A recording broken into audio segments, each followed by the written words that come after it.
Dan and I had worked on lots of projects together, non-game projects, before we made Dear Esther. And I think the thing that links all of the projects that we've worked on together is that idea of hidden stories and layers of stories. And one of the things I wanted to do with the music was to embed hidden little hints and stories into it. So the music that you hear here has Morse code, and the Morse code is spelling out the word Esther.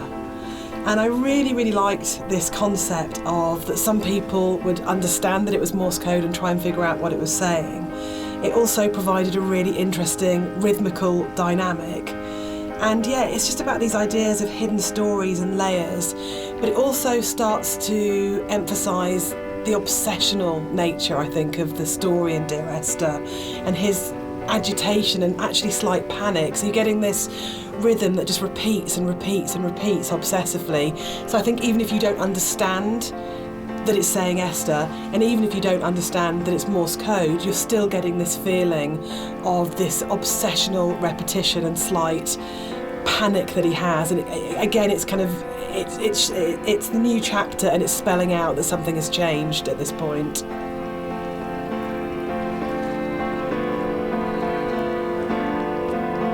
It's probably the level which has changed most from the original mod. I think it's much bigger than the final level in the mod. And one of the major changes in there is in the original mod, the whole side of the cliff face was covered in painting and writing, and a lot of that moved inside to that corridor in the caves where it's really obsessionally painted on.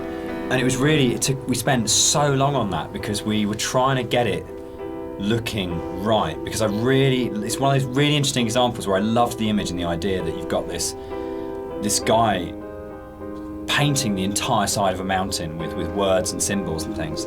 But it was really interesting, when it went into the rebuild, it just never worked. And I think it was because the environment was so crude in the mod that those symbols and that painting became the focus of the level, and it changed the feeling of the level completely, when actually that just wasn't something we could realise in any way, that not even technically, but just didn't artistically look and feel right. And I think probably sort of retrospectively looking back on it, that's about the sort of the sophistication and the subtlety that then came into the art, rather than just being, this is literally just a canvas that we write words on, to actually the environment telling its own story without the story being literally painted on it. Yeah, it was very difficult when we were experimenting with that to kind of like make it not completely unreal. Like, I think for me it was kind of, I wanted to kind of bring the player a little bit back into reality after the caves. And I think with having those symbols everywhere, it was kind of pushing them out a little bit. So I think what we came to, the kind of compromise we had, it was kind of a nice in-between. Yeah, it didn't feel like a compromise to me. It felt it felt like it didn't work, but it kind of, but those symbols were coded, like there's the hill in the background when you're standing right at the end of the boat and you look back and you suddenly realise that the shape of the mountain is the shape of a woman lying on her side asleep. And that, I remember seeing it for the first time around and going, it's saying the same things, but it's saying it in a much, much, much subtler way than in the initial layer. But it was definitely challenging going back to how do you have a deep, complicated, subtle art style, but still manage to have something which is very sort of stark and symbolic laid over the top. It was much more challenging.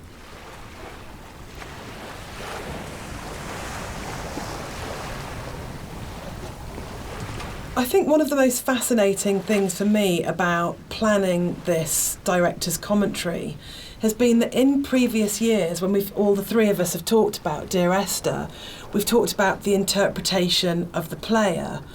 But actually going through this together, post having made it, we're still surprising each other. Yeah, and I think that's really, really interesting for me, because it shows that we left interpretation for each other, and that we trusted each other actually just to get on with it. And because we each brought our own special and unique contribution to the game, we didn't have to, in a way, talk it to death or say, you have to justify every idea you have or talk it to death or explain it. That Rob's idea that the island is very tainted and corrupt, and my idea that Dan didn't know that the whole level of the caves is a birth metaphor. I think it's really amazing that we're still finding out things Yeah, about the game that we didn't know. I think it was nice when I came onto it, because Dan was basically like, he gave me a bunch of materials, but he left me to my own devices for a lot of it, and we kind of like, I'd finish the level and Dan would play it and give me some feedback, but he was very kind of like hands off at the beginning, which was really nice, kind of.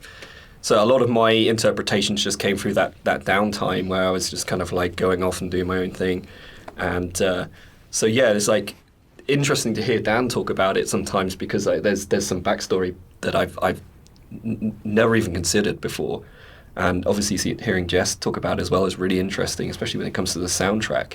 It makes me look at things in a very different way. So yeah, it's really interesting. I think for me, like making games is so inherently collaborative, and you have people coming together with different ideas and different takes on things. And in a way, the least interesting thing you can do with that is to structure it all so heavily that there's no space for each individual person to bring what they're thinking to it. And I think the best games, well, for me, my favourite games are ones where you can really feel the personal footprint of each individual developer and aspects of it, and it feels like it has been a genuinely collaborative exercise where everybody has thrown ideas into the mix and everybody is bringing something to the table rather than people are just following a kind of a really structured plan. So yeah, I think it probably is one of the reasons why Esther has had the sort of life it's had since release, is because there's 4 people if you include Nigel, all bringing very different things to it, and it gives it a huge amount of depth for something that's so simple on the surface.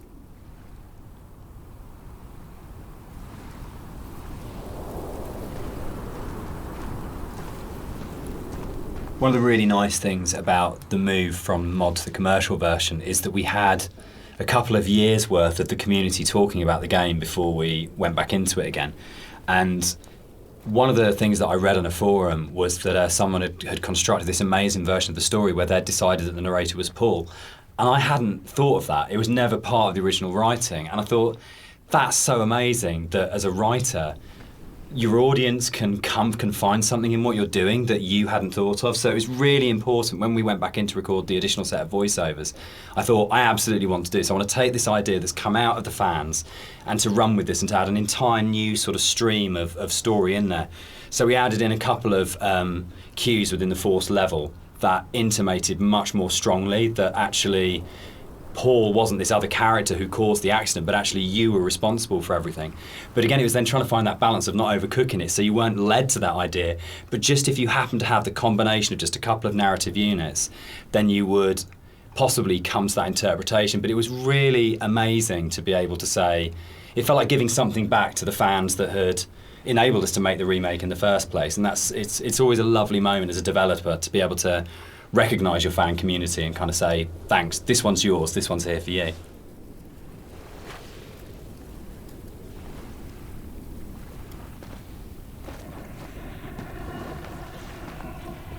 I'd been on holiday to Greece lots of times, and one of the things that I always really responded to emotionally was those shrines that you see on the road, and sometimes they're dedicated to saints and sometimes there to markate where an accident has taken place.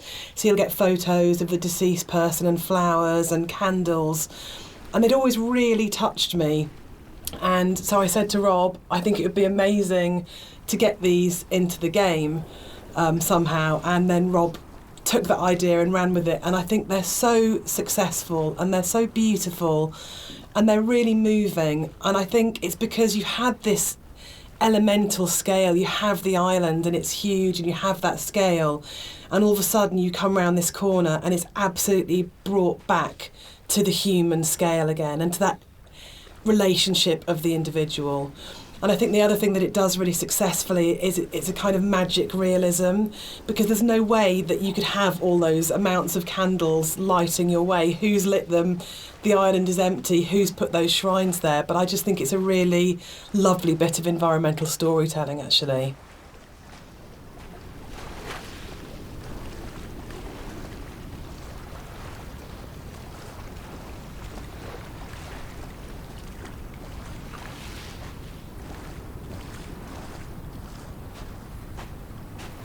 What's fascinating to me, Dan, is that you're an atheist, but each of the 3 games that we've made are so strongly about religion, either the language or taking allegories and stories.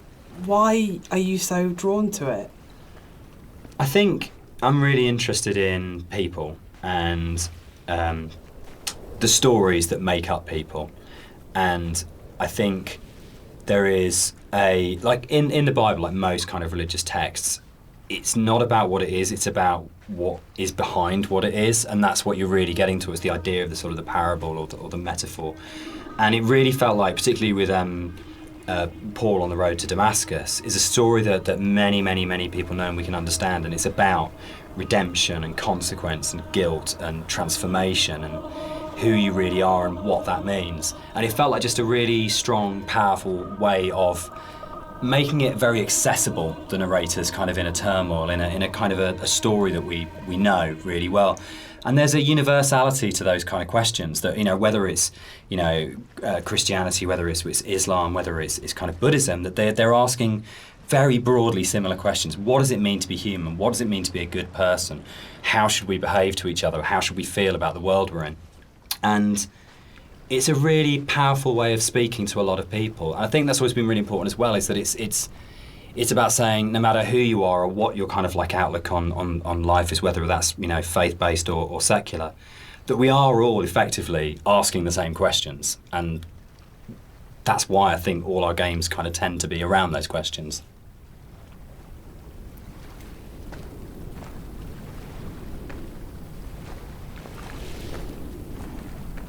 Is Dear Esther a depressing game or a hopeful game?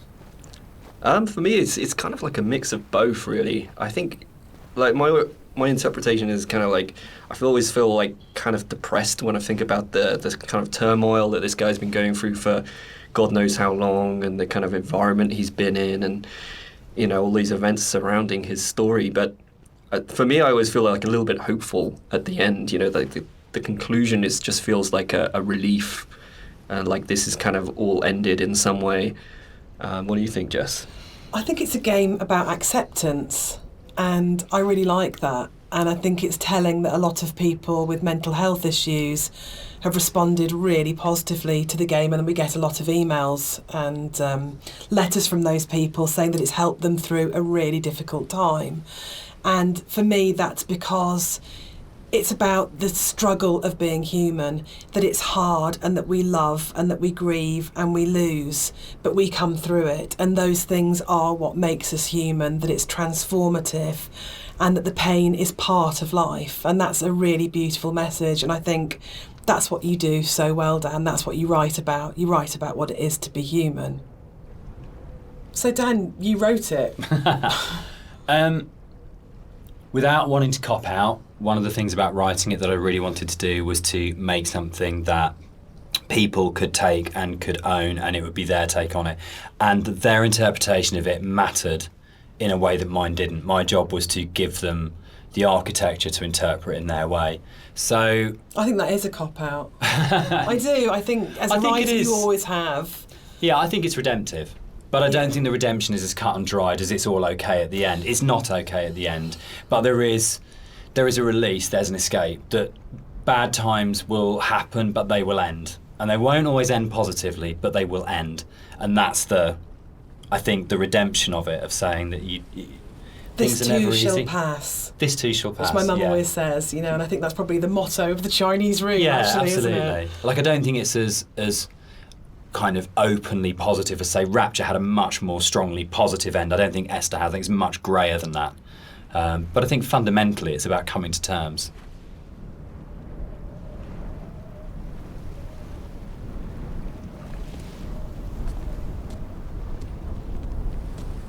So, Dear Esther is the first walking simulator. How do you feel about Walking Simulator? You know what, I think I took offence to it when it first became a thing, but I think actually I don't mind it so much now. I think the fact that we have kind of taken ownership over it, like that genre has been kind of made our own by not just our game, but like a bunch of different games have kind of embraced it. I don't know, what do you guys think?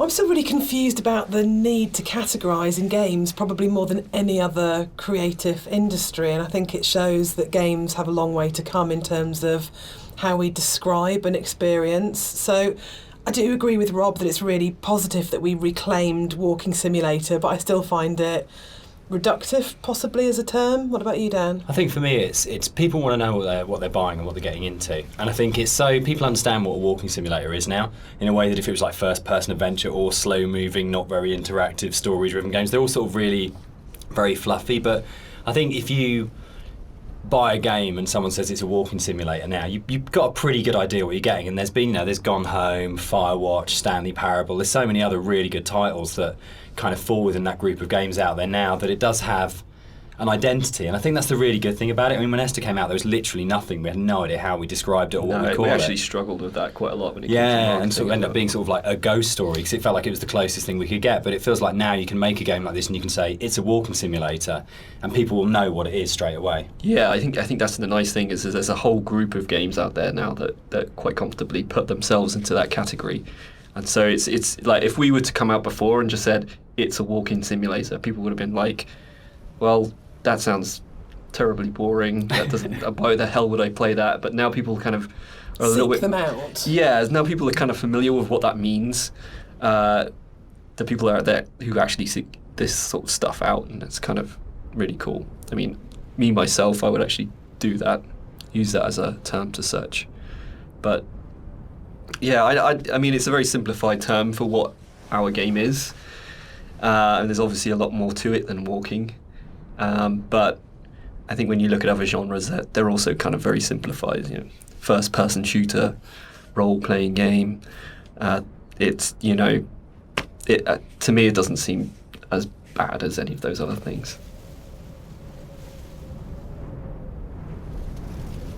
You get, but it feels like now you can make a game like this and you can say it's a walking simulator, and people will know what it is straight away. Yeah, I think that's the nice thing is there's a whole group of games out there now that quite comfortably put themselves into that category. And so it's like if we were to come out before and just said it's a walking simulator, people would have been like, well, that sounds terrible. The last level ended up being quite a lot bigger than the original mod, and it's also the one where actually the movement around it is in a way the most artificial. There's the big zigzagging cliff paths that basically it's like a series of straight lines from point to point. There isn't a lot of movement, and one of the things that was really difficult to do with that was to not make it feel too much like a corridor and to give it that sort of sense of space and that you were actually exploring somewhere quite natural. I think, Rob, there was stuff which you put in there, like little new beat moments, like the ruins at the edge of the cliff, that just helped the player feel like they were on a journey rather than being pushed through a pipe. Yeah, it was kind of just giving the player the reward for continuing on, and it, kind of still giving them some aspect of exploration and things to discover. I mean, the journey in this one is mostly vertical. But in the spaces where you are going horizontally, there's at least in the original mod there wasn't a lot to see or do. So I just tried like layering in some very subtle things that didn't necessarily add huge arcs to the story, but just kind of added little questions more than anything else. Like I added the dock there with at the end. There was this. Yeah, there's lots of little bits and pieces that have kind of been layered in to really just make it a lot more of an interesting place despite the size.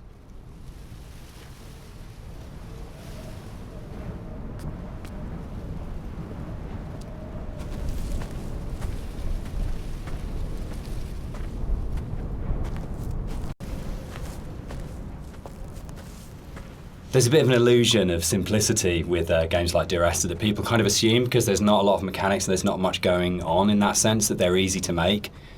And I think actually it's kind of the opposite in a way, that because they're so simple, everything is exposed and everything has to be exceptionally good for it to work, because you're carrying a player's experience on a fairly sparse, minimal kind of framework, and that really means that every aspect of it has to be produced at a really high quality and has to be done with a lot of passion and a lot of thought. There's nowhere to hide in a game like Esther, and that's something which I think carries through to the best games of this type, you can see with all of them there's a real commitment to kind of depth and a really intelligent way of approaching design, and a real kind of trust in the player and a real assumption that players are smart, imaginative people who want experiences.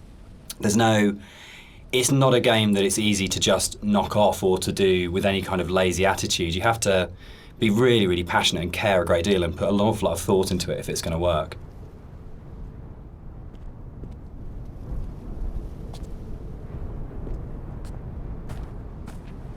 One of the things that I think was added more frequently in the final version of Dear Esther was the inclusion of a number of ghosts in the game.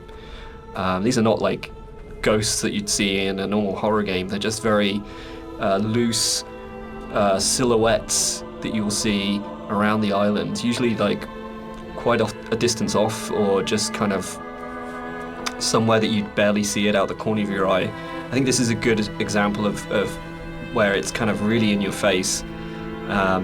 And these are kind of just something that we put in to kind of not just bring some unreal elements to the island, but something supernatural as well, something that's kind of beyond this world, something kind of unsettling.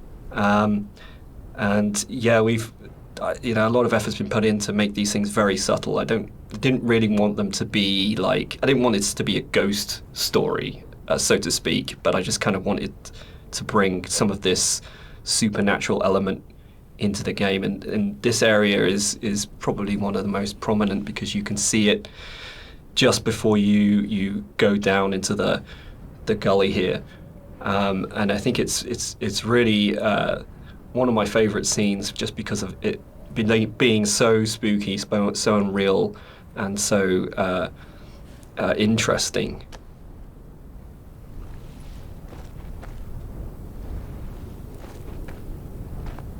The overlook, the point about this to me is that it's probably the voiceover in the game that kind of sums up the whole story and the experience. It's almost like a recap of everything that's gone before you start the final climb. And you know it's that pause before you're going to start the final climb and before the game's kind of builds to a climax. But you can also see the whole level, and it's like the idea that you are standing looking down on your own journey, a bit like the idea of your life flashing before your eyes, or sort of like seeing your body but having an out-of-body experience at the moment of death. And it was really designed to try and get that feeling as the player that you stop and you take stock of everything, and there's a bit of a sense of there's no going back. You take a breath and now it finishes. And I really wanted to kind of achieve that sort of sense, and I think we did. I think it really came together here, that you got that sense of going, right, now this ends, and now I move forwards to it.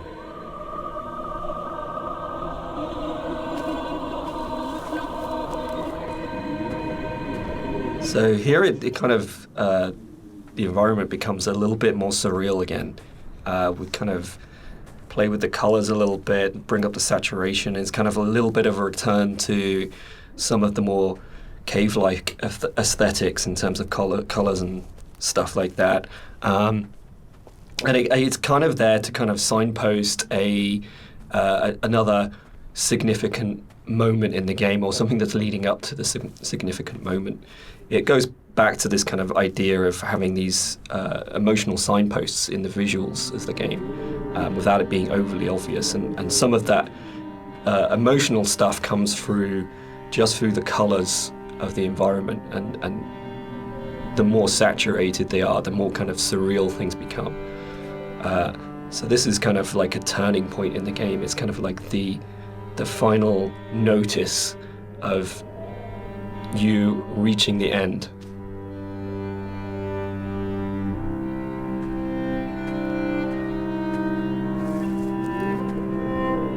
The music that's playing here is a repeat of another cue, and originally we hear it played on the piano, and the string quartet take on the piece here.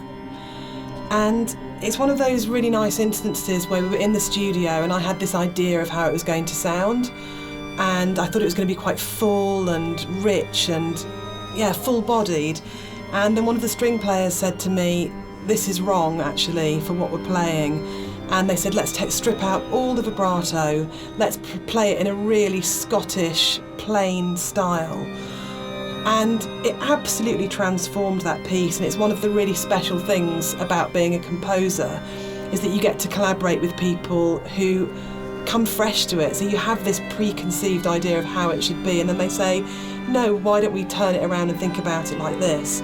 And it absolutely fits and works for that scene, because what we're getting at this point is a sense of fragility, of an ending, and it's almost reminiscent of a funeral procession. It's slow and it's dirge-like. But yeah, it was just a lovely moment where they gave something of themselves, and that's what's amazing about working with live instrumentalists. You're never going to get that from a sample.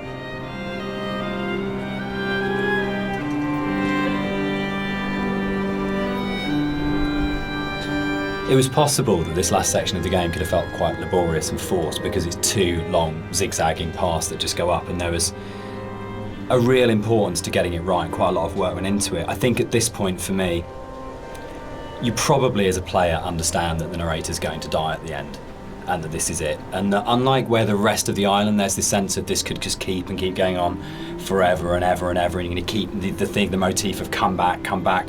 But I think when you set on this path, we really wanted to have that sense of this is it, this is the last time you're going to walk these paths, this will end now.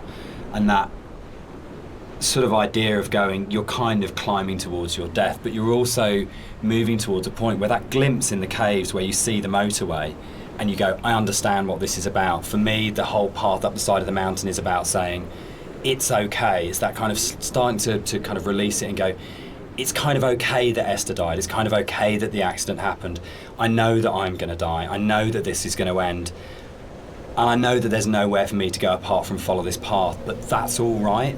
And it was very sort of hard to kind of try and find that subtle mix between the dread of it and the acceptance. It's where the positive and the negative and the kind of the loss and the redemption really start colliding for me. At least certainly that was what we were trying to achieve with it.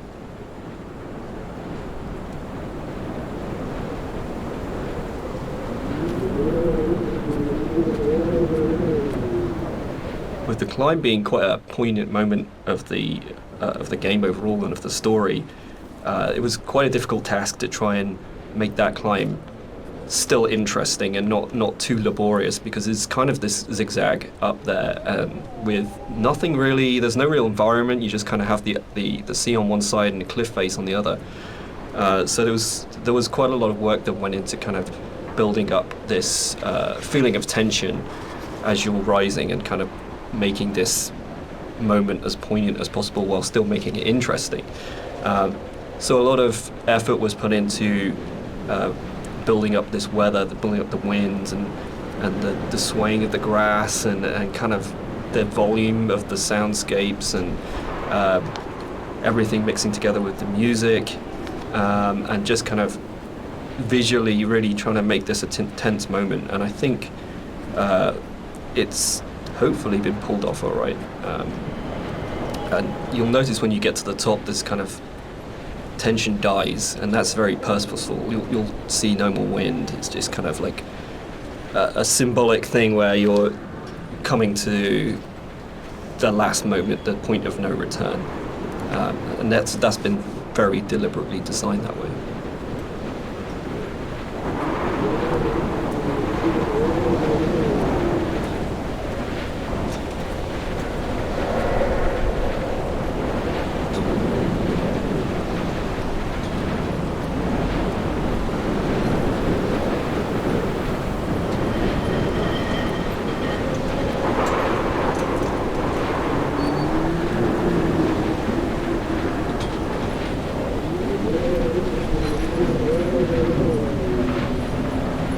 We had a lot of debates, didn't we, about the ending of the game and whether the player should retain control or whether it was okay to go to a cutscene at this point.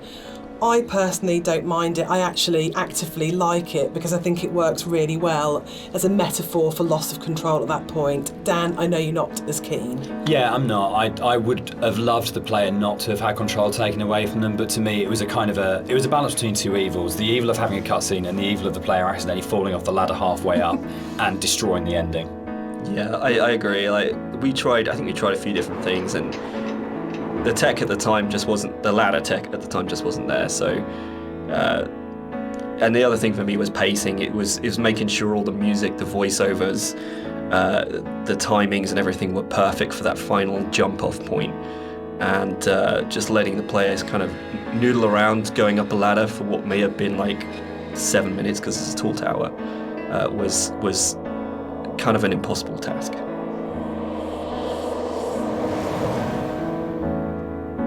One of the things that I enjoyed the most on working on Dear Esther was Rob's beautiful visuals were so inspiring, but Dan's words are always so amazing to write to. I think that's where we start as a partnership. And the music at the end was so easy to write, because that last voiceover, it's the pinnacle of the writing to me, as it should be, because it's the last VO, so you would have failed if it wasn't good. But it is just so beautiful and moving. And for me, talking about whether it's a hopeful ending, the music is really hopeful at this point. And it signifies to me transformation, freedom, escape, acceptance. Yeah, and it was just a beautiful cue to write, actually.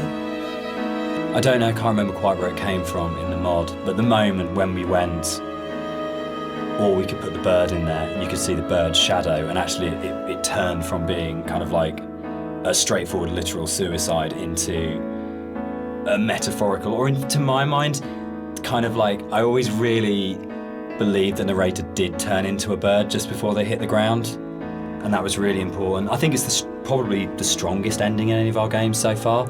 But yeah, I'm very proud of the way everything came together in that last section. Yeah, I think it's the bird thing is particularly interesting, because I think it was in the original mod, but the timings and everything were just all off, and you never really saw the seagull. Yeah, at least the shadow as well. It was all kind of like a little bit broken. And I remember when we went back in, I made a real effort to try and get that shadow just out of the center of the view, so you kind of have this hint of something happening, and I think you can hear the sound of a seagull flapping its wings. It's like very subtle, but like I say, I kind of really like the way that came together. It kind of it's very like say it's kind of like a release, but at the same time there's still this kind of ambiguity there that's kind of beautiful. And I'm really proud that I got the monitor in at the end for an ending of, it goes into the hospital monitor, signifying the flat line. And I think it's one of those moments where you never want to be so clever that people notice it and it takes them out of the moment, but it just flows in through the music, and it just feels like everything comes together at that last point. That last VO, Rob's amazing visuals and the music, and it feels like a really, really strong and beautiful ending. And then in the last second, Nigel Carrington's delivery of just those two words have come back, where he just pitch perfect. Yeah.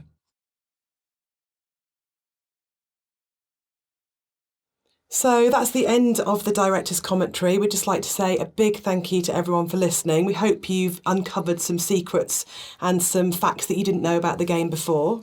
We'd also like to say a huge thank you for buying the game, and for all our fans who've been behind us and been behind the game and have kept it alive all these years. It's a real privilege that it's still out there, still such a title that people love so much. Yeah, and we're really looking forward to the future and what we can create coming up next. Thanks for listening. Cheers. Bye.